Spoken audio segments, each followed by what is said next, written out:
diberikan kepada seorang hamba, maka yang pertama kali yang didapatkan oleh hamba tersebut, maka dia akan senantiasa dijaga oleh Allah Subhanahu wa Ta'ala dari kemaksiatan, dari apa-apa yang Allah larang di dalam kehidupan kita beragama Islam.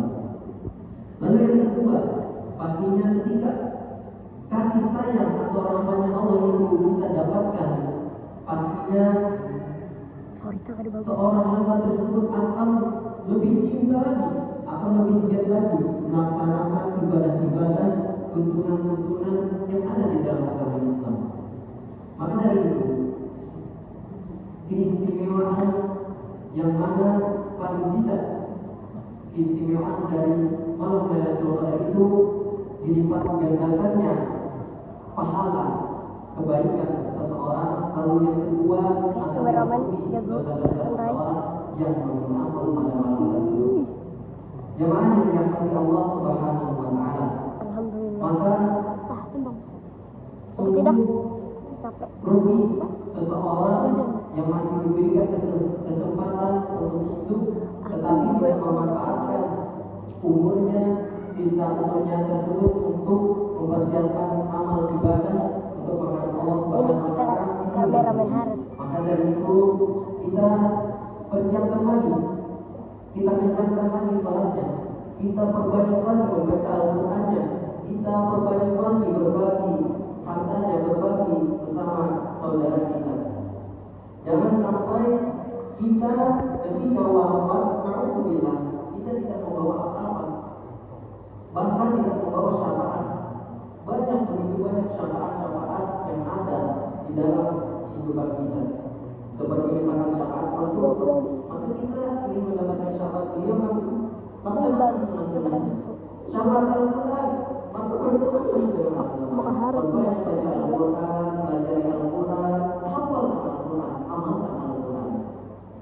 Dan syafaat dari jamaah sekalian atau teman-teman yang baik, yang membawa kebaikan senantiasa mengajak ibadah, mengajak kita untuk senantiasa berkata-kata yang baik, yang biasanya menyumbang ulang karena berkawan lawan si ulang menjadi mengulang, memberi hadiah dan lain sebagainya.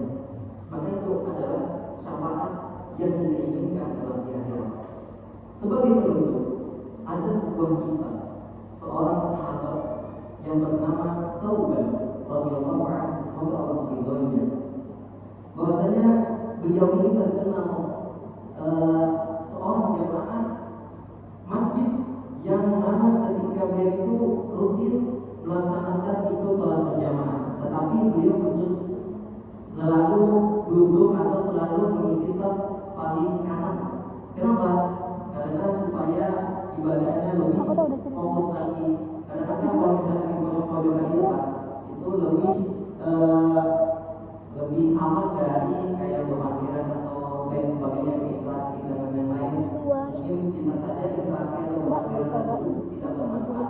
Jadi dia memilih untuk memojokkan diri untuk supaya ibadahnya itu lebih fokus dan khusyuk lagi.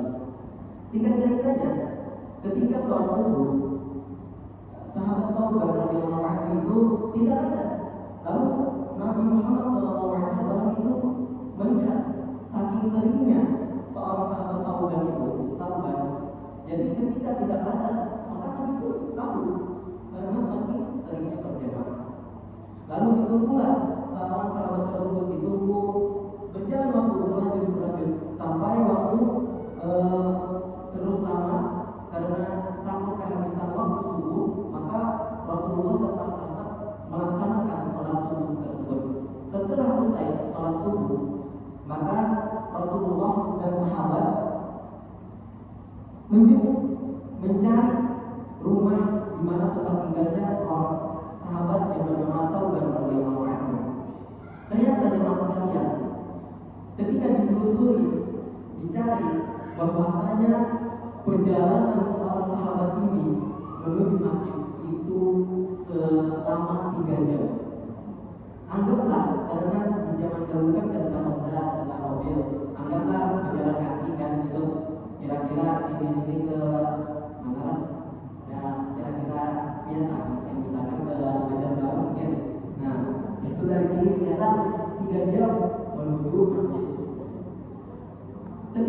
sampai tiba, maka Rasulullah SAW itu bertemu dengan istrinya, sahabat-sahabat itu. Lalu ditanya kepada istrinya, "Aina Tauban? Gimana Tauban?" Istrinya pun menjawab, "Waktu dia." Maka istrinya menjawab bahwasanya Tauban telah wafat, telah meninggal. Lalu Rasulullah SAW menanyakan perihal apa sih, adakah sesuatu yang istimewa ketika suamimu itu meninggal? Lalu seorang istri tersebut pun menjawab, setahu saya tidak ada sesuatu yang istimewa, melainkan beliau hanya mengatakan tiga hal ketika sakaratul maut. Yang pertama, kenapa kita tidur lagi? Lalu yang kedua, perkataan seorang sahabat Tauban itu, kenapa ada yang baru aja, kenapa ada yang hancur aja? Lalu yang terakhir, kenapa ada senyangan aja, kenapa ada sebelah aja? Ternyata turunlah pemberitahuan makna dari tiga perkataan seorang sahabat Tauban tersebut dari langit menyampaikan kepada Rasulullah. Lalu Rasulullah pun menjelaskan kepada para sahabat. Jadi yang pertama, kenapa seorang sahabat itu mengatakan kenapa tidak lebih jauh lagi? Karena jemaah sekalian, mesti kita ketahui bahwasanya ketika seseorang hamba itu dalam keadaan sakaratul maut hendak mati, semuanya akan ditampakkan amal yang telah dilakukannya, baik amal buruk, amal kebaikan selama hidupnya di dunia. Maka ketika ditampakkan, beliau melihat amal pahala yang beliau lakukan karena melakukan menempuh jalan 3 jam untuk menuju masjid. Kenapa ya sahabat? Kenapa ada jauh lagi supaya lebih banyak lagi masanya? Gitu. Lalu yang kedua, kenapa ada yang hanya aja? Karena ketika dalam perjalanan sahabat itu menemukan seseorang yang sedang kedinginan. Lalu beliau itu memakai 2 baju, yang mana di dalam bajunya itu adalah baju pakaian yang baru, sedangkan yang di luar itu adalah pakaian lamanya. Nah, ketika itu sahabat itu memberikan pakaian yang lama, maka dia menyesal.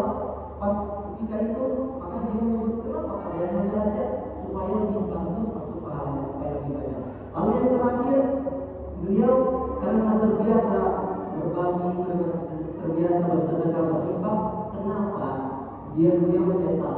Kenapa ada sebenarnya yang aku infakkan di dunia ini? Jemaah yang dirahmati Allah Subhanahu wa Ta'ala, seorang sahabat dekat dengan Nabi, yang mana surga itu dikatakan dekat, tetapi masih saja menyesali apa-apa yang telah ia siapkan untuk menuju kehidupan akhirat. Lalu bagaimana dengan ulum, dengan kita sesungguhnya? Apakah kita sudah sempurna kita, sedangkan kita masih merasa biasa-biasa saja ketika kita ayo bang, ganti bang merasa salah, mengimbangi, merasa telat sholat misalkan, merasa biasa saja. Apakah itu sudah siap untuk menghadapi kehidupan akhirat? Sedangkan seorang sahabat yang surganya dekat, yang kehidupannya bersama Nabi, kita bukan kenal Nabi, kita sahabat Nabi. Jadi itu menjadi motivasi agar kita biasa lagi bersemangat untuk melaksanakan ibadah perintah Allah dan sunnah Nabi. Habis sebelum kirim Xiaomi tempat Xiaomi atau kada itu yang aku lihat untuk Xiaomi apabila ada perkataan yang kurang menyamankan hati buat dia, dan karena ini terakhir juga belum minta juga misalkan imamnya telah pasang kurang bagus misalkan minta rela kita semoga dengan hati yang saling memaafkan kita dapat berkumpul lagi, berduduk dan bersama-sama di surga Allah Subhanahu wa Ta'ala. Amin ya rabbal alamin. Kita akhiri dengan mengucapkan subhanallah wa bihamdika asyhadu an la ilaha illa anta astaghfiruka wa atubu ilaik. Wassalamualaikum warahmatullahi wabarakatuh.